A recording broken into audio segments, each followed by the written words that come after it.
Hello, Amy. It's so nice to have you on the show today. How are you doing? Thank you. Yeah, it's great to meet you. I'm doing great. Excited to talk with you today. Beautiful. Me too. And you see, thank you so very much for being here. Like I said earlier, I truly appreciate it. And you see, Amy, oftentimes I love to thank my guests for two things, okay? And I do this so often to the point where it has become an anthem. So, firstly, I want to say, Amy, thank you so very much for investing in yourself. You see, you are on this platform right now, right here, because you invested in yourself. And oftentimes, Amy, I love to make reference to the amazing mango tree. You see, some months back, I was on a particular road, and just by the roadside, there was this tall, unattractive mango tree. And I use the word unattractive because the mango tree's got no mangoes on it, and the leaves were all dry. So I just walked past it and I went my way. But you see, Amy, just recently I was on that same road, and this time around, a lot's changed about the mango tree, you see. The mango tree caught my attention pretty good from a distance, and immediately I got the urge to move so close to it, of which I did, and it wowed me. Because now, the mango tree's got a lot of mangoes on it, beautiful green leaves and healthy branches. Oh boy, it was a beautiful moment that day. I was so excited, a special one at that. Here is my point. The fact that you dedicated your time, energy, and resources to becoming the amazing Amy that you are today, that alone has made it really impossible for me to skip you. And that's why you see you got the request from me to be on the show. Because I was attracted to the fruit of all that you're doing. Your knowledge, your philosophies, the impact your work is having, how you're offering your solution. It is amazing. And just before you got the request from me, I said to myself, I've got to benefit from these things that Amy's doing. Not only me now, but even the audience. And here we are today with the amazing Amy. So thank you so very much for investing in yourself. And secondly, thank you for saying yes to the invite. Because if you had said nope, there was nothing Elisha could do about it. Thank you so much. You're enjoyable to listen to. You've got a sweet voice. Thank That's you. sweet. I haven't been called the amazing Amy since my husband passed, so thank you. Amazing. Thank you. So let's get started. You see, I'm quite excited to have you on the show today for some reasons. My interest in knowledge seeking. I believe in order for one to transition from a terrible situation to that of a beautiful one, I believe it takes the application of knowledge, quality information, and not just knowledge, but the application of it.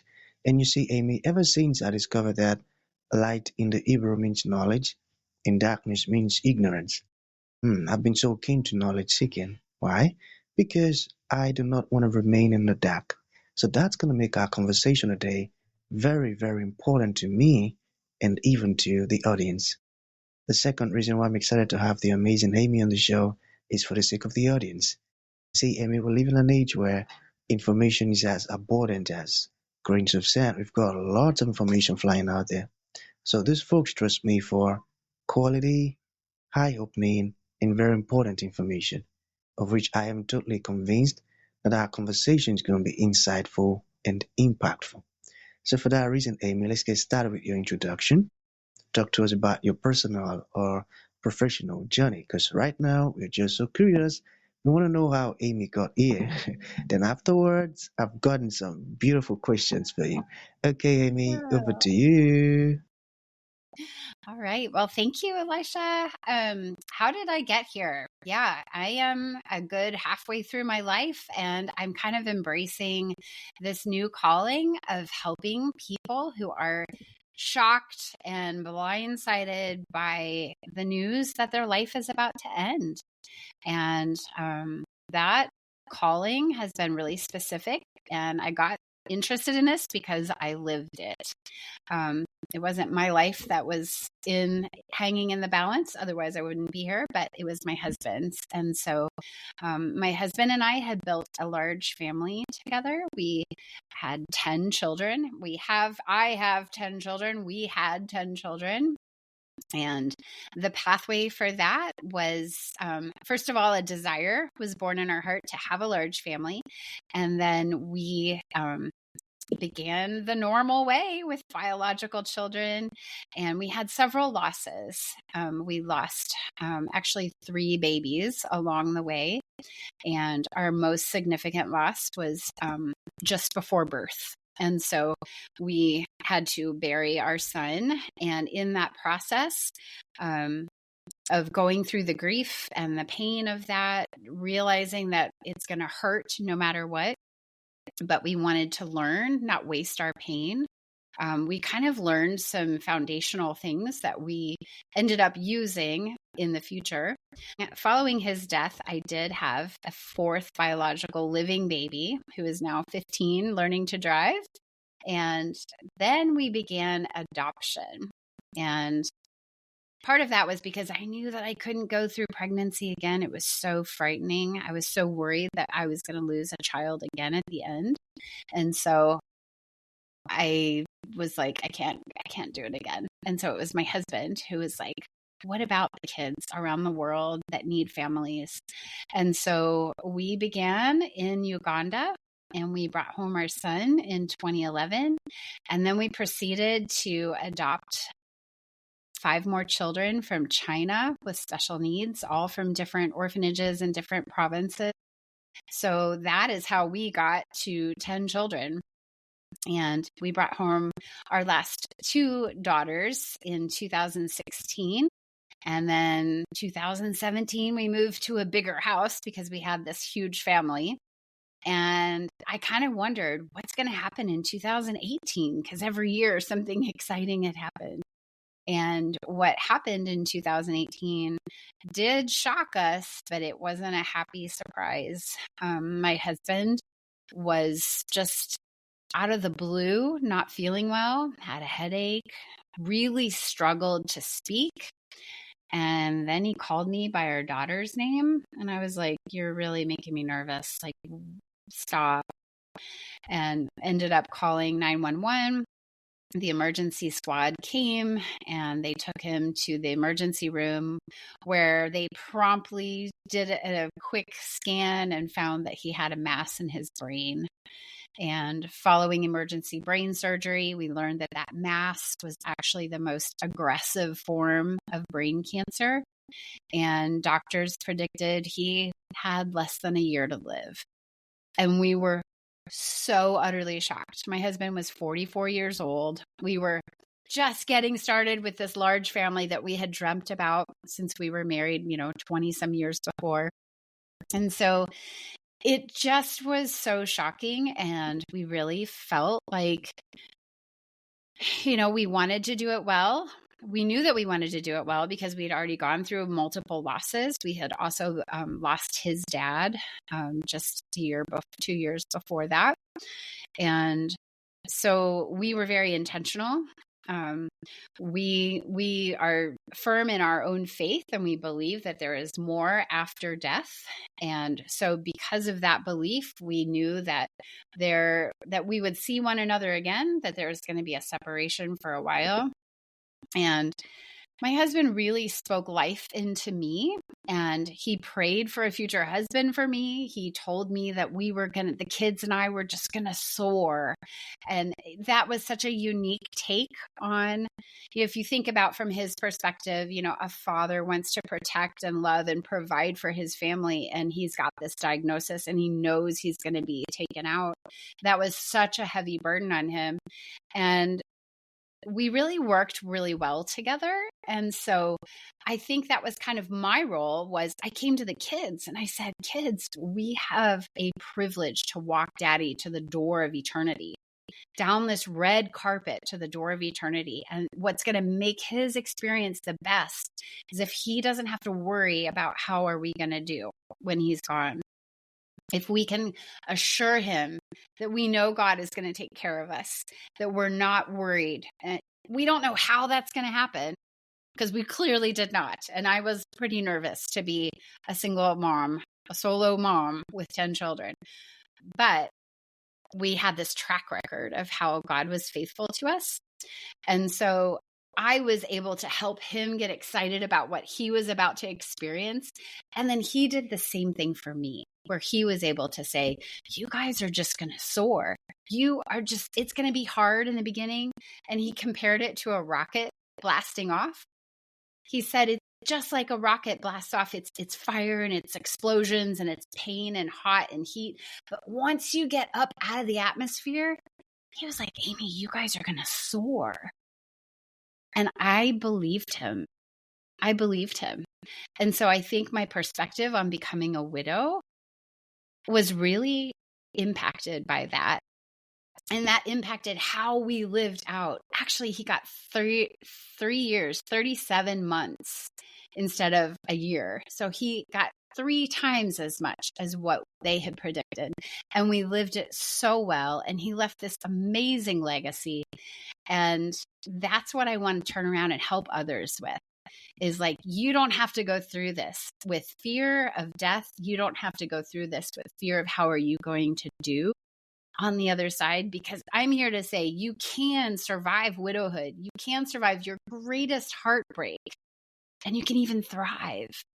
And so that's kind of my message. That's how I got here in a quick nutshell. Amazing, Amy. You see, there are some stories that should never go unheard, and this is one of them. I tell you, I find this very, very inspiring and powerful. You see, your husband had this great mindset, and just like you also, that thinking, that's a very great thinking. And I love the fact that you are doing great with your solutions and what you're doing to help people. So I've got a few questions because the story is a very profound one. So during that time, all right, how were you able to build resilience during those challenging times? That's a great question. I think we built resilience by being authentic. And so what that looked like is a lot of tears.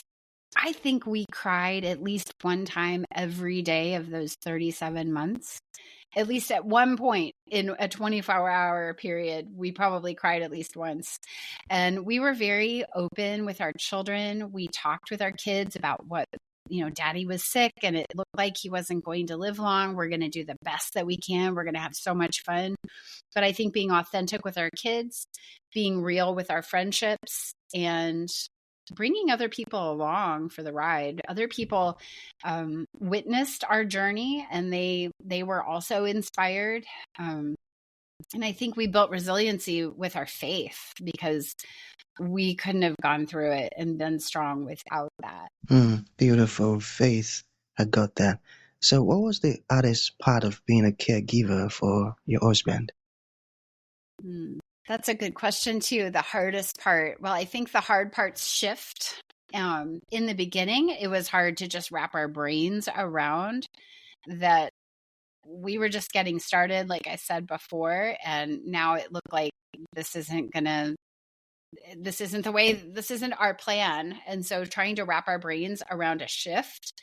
And then I had to do all the research and figure out all the possible treatments and all the possible clinical trials and where are they offered and what are the requirements and does he meet them? And that was hard. It was hard when because he had brain cancer. I had no idea that one of the things that he struggled with was reading material and then making sense of it. But it's not like when someone has a deficiency that they say, I now have a deficiency and I will not be able to read things and understand them. You just kind of stumble into it. And so the way we stumbled into it was you kind of naturally divide chores in a marriage, and he would get the mail and process all the mail. Well, he wasn't understanding what the mail was saying, and we missed a payment and lost some insurance and had to kind of go back, and I had to make calls and say, look, he has brain cancer. He didn't understand that he didn't understand. And we were able to get it reinstated, but that was a hardship that, you just don't know is going to happen. I think a lot of what was hard caregiving for him was worrying about how bad is it going to get. I know that in the end, his body's going to shut down. It was very tempting to lay in bed at night. I would place my hand on his back as he was sleeping to feel, are you still breathing? But those were the hours when I would lay in bed and worry, what is it going to be like when at the end? And I really had to curtail that. I had to be self-disciplined and say, I am not going to do that, because that was cutting my enjoyment of the moment. I had him there and he was doing well. And yet my mind was running ahead, worrying. And, scripture says you cannot worry and add even a single hour to your Oh, life. So yes. why would you waste your energy worrying? And I have thought about that so many times. I have an experience that we were living overseas, and this is one of our baby losses. I had lost the baby, and I had to go through a surgery, and we were traveling, and I didn't have my passport. And so I was forced to have a surgery in a very rudimentary hospital. I was very nervous about doing this. Brian was in a different city from me, so I was alone, and I had to experience this surgery. And they asked me, "Did you have breakfast today?" And I did. And they're like, "Okay, we can't give you any anesthesia. You have to stay awake for the surgery." And I was like, "What?" And so I experienced this. I went through the surgery. I was wide awake. Somehow I made it through that. And I've often thought back about that. Had I known I'm going to have to go through surgery in a very lower standard hospital, and I'm going to be wide awake, I would have worried about that. I would have spent so many hours sweating bullets about that. And yet, because I didn't know, God showed up for me in ways that I could never have anticipated.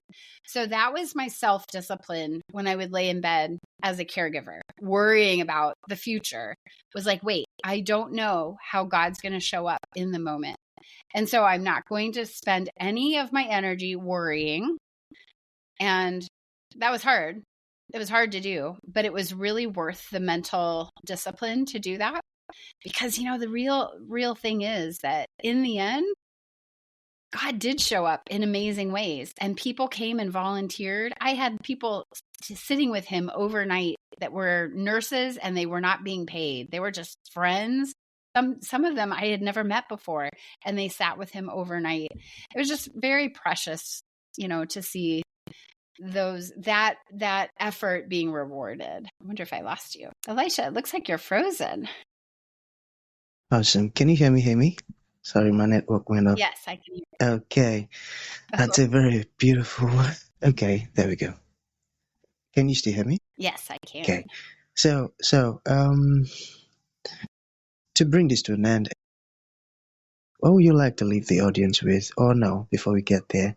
So, for families who are facing similar challenges, what advice would you give them, and how can you tell us more about your coaching programs and how you use your solutions, for folks who like to be a part of it? Yeah. Yeah. So I think, for families that are finding themselves in this situation, there is a way forward, and there was not a path. There was not a playbook, but I wrote a playbook for you. And I have a coaching program, where I come alongside a family, find out what is important and valuable to them, and help them walk through that process, as it pertains to their needs and their goals. But I think the message that I would want to leave with them is that you can do this. It is going to be the hardest thing you've ever done, but you are stronger than you think you are. Powerful. Powerful. You are stronger than you think you are. So, for folks who like to reach out to you, Amy, or ask questions, they felt really touched and inspired, and they would love to learn more, how can that be possible? Yeah, that would be great. I would love to hear from anyone. My website is walkthered.com, as in walking the red carpet to the door of heaven. And my email is amy@walkthered.com. So you can email me there. I'm also now brand new today on Instagram, Walk the Red. Hmm. Beautiful, love that. So that's gonna be the end of the show, Amy. Thank you so very much for coming, and thank you for sharing these beautiful stuffs with us. It means a whole lot. Thank you. Yes, absolutely. Impressive. I'm amazed that you Mm. got all of that in 20 minutes.